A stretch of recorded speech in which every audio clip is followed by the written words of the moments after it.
السلام علیکم ورحمۃ اللہ وبرکاتہ۔ الحمد للہ رب العالمین والصلاة والسلام علی اشرف الانبیاء والمرسلین، اما بعد۔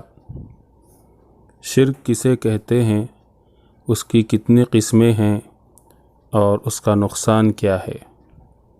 شرک کہتے ہیں اللہ کی ربوبیت اور الوہیت میں کسی دوسرے کو شریک کرنا،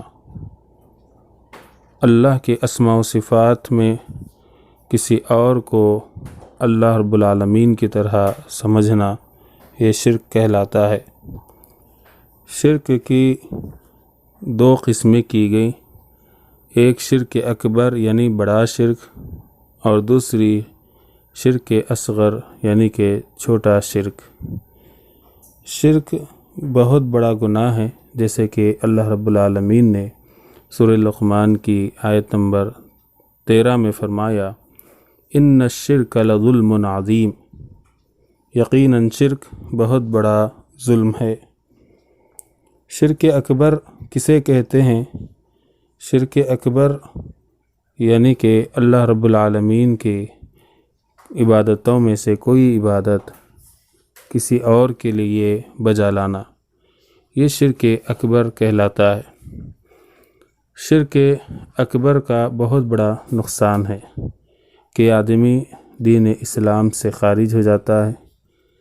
اگر وہ اسی حالت میں مر جائے تو ہمیشہ کے لیے جہنم میں رہتا ہے، اس کے سارے زندگی کے اعمال برباد ہو جاتے ہیں۔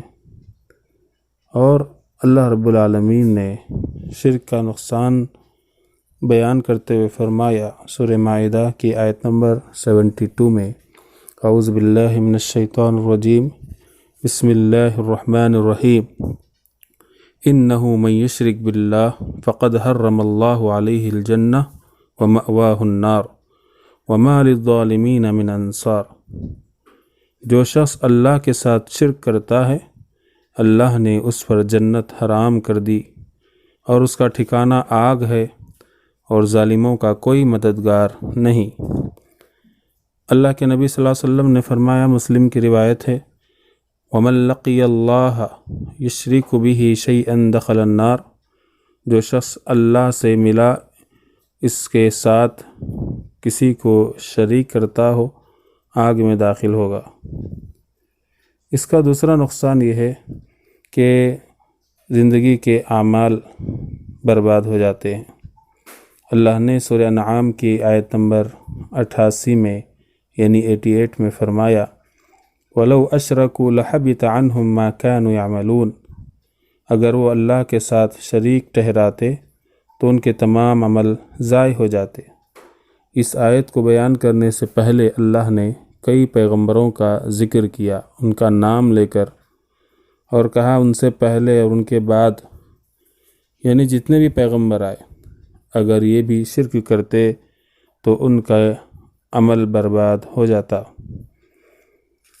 اسی طریقے سے شرک اصغر جو شرک کی دوسری قسم ہے، جس کے معنی چھوٹے شرک کے آتے ہیں، تو اس کی بھی دو قسمیں ہیں، ایک ہے شرک جلی اور دوسرا ہے شرک خفی۔ شرک جلی یعنی ظاہر ہونے والا شرک، جو الفاظ وغیرہ سے ظاہر ہوتا ہے، جیسے غیر اللہ کی قسم کھانا وغیرہ۔ دوسری قسم ہے شرک خفی یعنی کہ چھپا ہوا شرک، جس کا تعلق ارادہ اور نیت سے ہوتا ہے، جیسے ریاکاری کے لیے کوئی نیک عمل کرنا۔